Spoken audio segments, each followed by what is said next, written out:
So how are we doing today? So I'm going to take a little poll.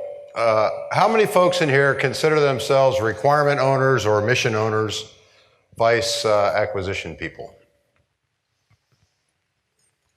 Just a few? That's unfortunate, not for you guys, but because really acquisition reform, in my opinion, is targeted to the requirement owner, mission operator type community. The acquisition community is generally made up of contracting types, or at least thought to be. And I think that's part of our fundamental problem when we execute acquisitions. See, in my opinion, acquisition reform is not about policy. It's not about regulation. I have been doing this for 25 years, and I've never run into a policy or regulation that prevented me from being able to do an acquisition to support the operator's mission. I might have had to do things differently, but it didn't prevent me from doing that. I think acquisition reform needs to occur more at a tactical level. So I'm going to try and tie in the importance of what General Goring said about mission and requirement within the guidelines of what Mr. Brennan was talking about, and talk about what it really takes to get acquisitions accomplished. Because why are we doing the acquisitions? We're doing them to get the mission done. That's why we're doing the acquisitions. How often do we measure the success of acquisitions by mission metrics? Never. Why is that? That's $164 billion a year we're spending in services, most of which today is helping to employ that pointy end of the spear, and we're not using the mission metrics to measure its success. Seems kind of odd to me. I would also argue that I know that General Goring was kind of separating the difference between the operator and the acquisition community. I would argue that it's all one. Acquisition is not a career field.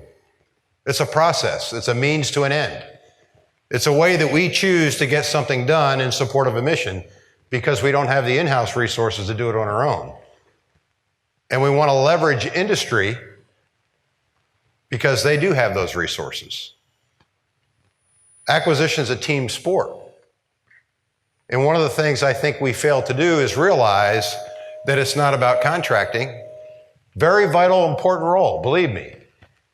That administrative, legal, contractual arm is what enables the contracts to happen. But I've never had a program fail because I wrote the wrong terms and conditions in a contract.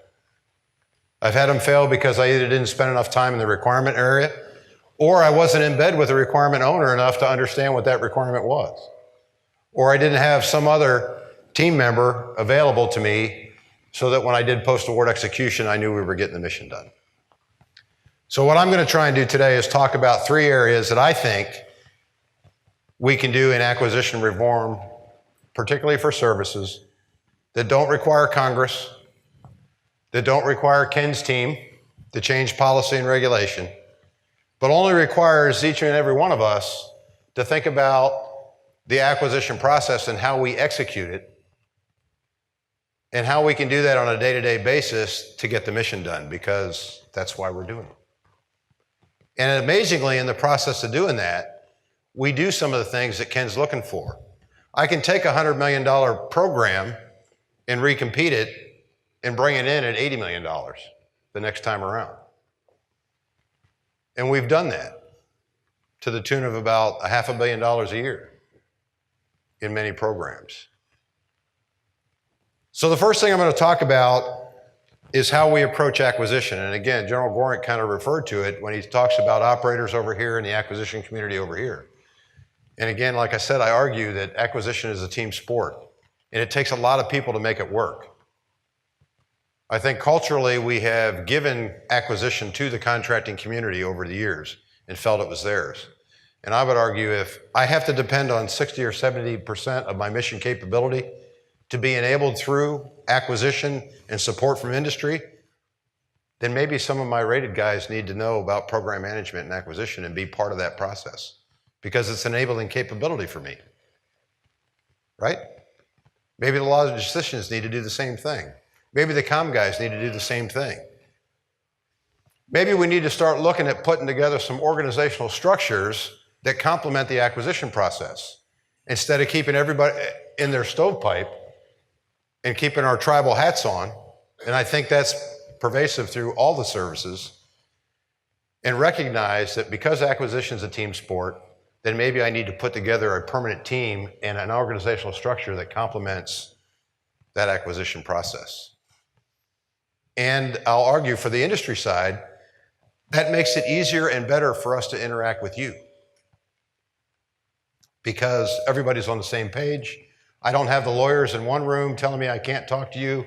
I don't have the contracting folks in another room telling me I can't talk to you. And I don't have the requirement guys sitting across the base sneaking you guys in so that you can have conversations about what you want to do in the next requirement. Those kinds of organizational structures don't exist in most of DoD, and I think Ken will attest to that. Usually it's a pure contracting organization, or at best an organization that has contracting and maybe some engineering in it. Excuse me. But when we talk about operational acquisition and doing missions like flying Predator and Reaper over in the AOR on a daily basis, supported by contracts, or doing war reserve material, resupplying AFCENT, or doing counter narcotics down in the South, those are day-to-day missions that require that team to be engaged on a day-to-day basis. And you can't do that when they all belong in their own tribes, where they're all sitting in their own tribes. You just cannot execute it. You can't be responsive. Unlike big weapon system acquisition, okay, most of services acquisition happens at the tactical day-to-day mission level. And if I want to be able to provide that capability to the commander, then I got to have a team that is trained, organized, and equipped to do that job. And I think that goes for industry too, because I see the same effects on the industry side. Industry organizational structures tend to be tribal as well. And we tend to, as a community, put the contracting and the acquisition over here, and the finance and that over here, and the legal folks over there. And no acquisition can be successful without all those folks being a part of that single team. So maybe it's time we spend a little time thinking about whether some dedicated organizational structures to acquisition might be appropriate. The next point I want to make is about program management. In the Air Force circles, program management for years and years has been reserved exclusively for the weapons system acquisition side of the house. In fact, DAU primarily was dedicated towards teaching folks to be program managers for weapons system acquisition. Okay. The other program managers that were out there were people that just happened to walk into a job, okay, and be given the title program manager over something. And they went on their business that way. Again, because everybody is part of acquisition, everybody is part of that team, I would argue program management isn't a career field, it's a skill set. And it's a skill set that will do you well whether you're a logistician, a pilot, a comm guy, a lawyer, or just Joe Bag of Donuts on the street. It teaches you some skill sets that help you make better decisions and how to organize and manage the running of a project or a program. Again, if you're going to rely on acquisition to enable your mission capability, then maybe it's smart to send rated guys to program management training. Maybe it's smart to send logisticians to program management training. Because quite frankly, they make better program managers for operational mission sets than somebody who was taught to be a program manager and doesn't have any kind of technical or operational background whatsoever. And it's easier to teach somebody to be a program manager than it is to teach them to be a pilot or a maintainer or a logistician. Bringing program management into services acquisition has been a huge thing. It has brought a lot of capability to what used to be something that was hardly paid attention to.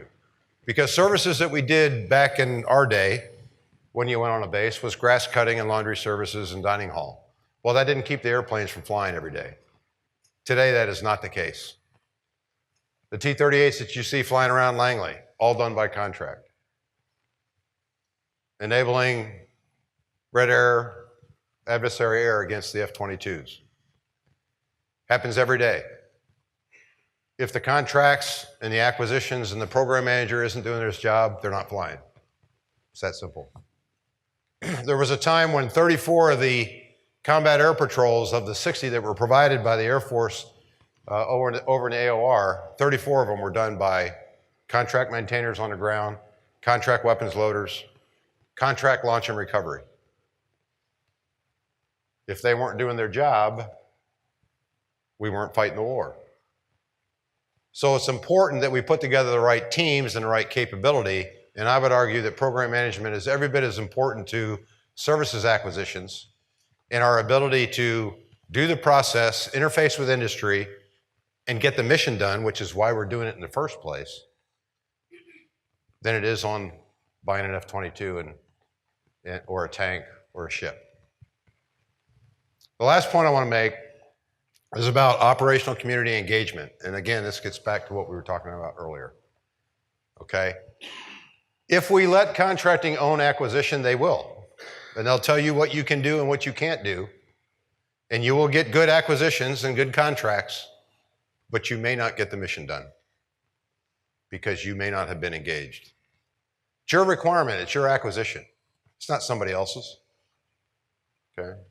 When I was in the acquisition center, in that $15 billion portfolio, everybody thought that I owned those contracts. I don't own those contracts. They weren't for me. They weren't doing my mission.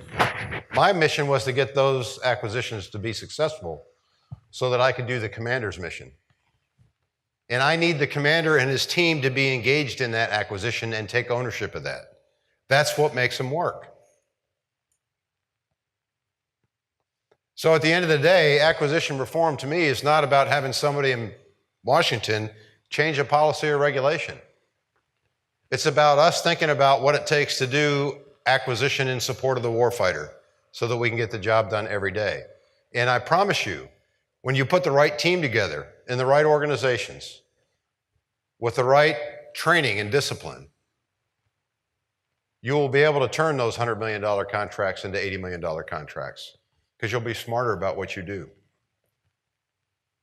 The amount we waste just because of miscommunication between the tribes is incredible. The time we lose. You talk about faster, I agree. Faster isn't always better. Okay? But faster is achievable because we lose so much time. Because I don't think we have structures and the right acquisition folks, the right people owning up to being acquisition folks with the right training doing that job, which we today rely so heavily on to get the job done. It's funny, I can go around the directors at Air Combat Command and I can ask each one of them how much they rely on services acquisition support to get their mission done on a day-to-day basis. And almost every one of them will tell me it's 60, 70, 75% of their mission capability today comes directly from service acquisitions that support their missions. That's incredible. But that's something we need to realize as a community. Okay. I only had 20 minutes. I've never talked about this for only 20 minutes, so I'm going to leave the rest of the time for any questions or thoughts or comments that folks may have about that approach. Nobody's got any. Oh, there you go. Hey, sir. Mike Flanagan, retired Army acquisition guy. Got to ask you, I totally agree about the team sport. What do you think of Army's Future Command that's standing up next month? Is that the right answer? It depends on how they organize it.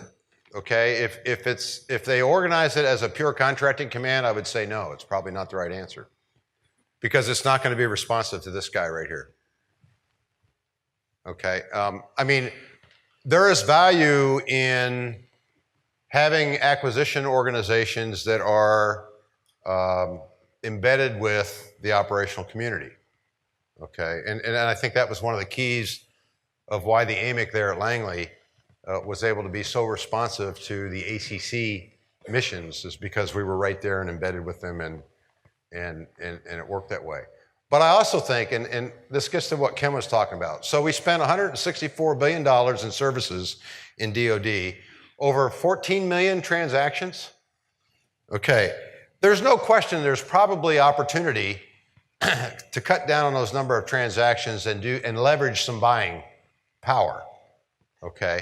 But I think that's going to be limited and constrained by the diversity in the missions that are in DoD, okay? Category management will lump all those things into one category, but what I buy for you and your mission needs is not going to be the same thing I buy for this guy right here, okay? So there's going to have to be a realization and a balance for organizations to do these massive buys that they believe one size will fit all. In commodities, that's more conducive to do, but when you're talking services that support specific mission capabilities, that's not so easy to do. So I'm reluctant to support large acquisition type commands because I don't think they can be responsive. I'm more lean towards a model in the Air Force. I think the MAGCOM level is the highest you can go with an acquisition organization and be responsive to the mission set that MAGCOM is responsible for.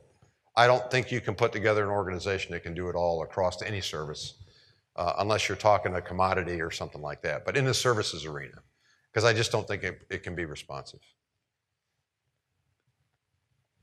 Good question. Any others? Okay, super.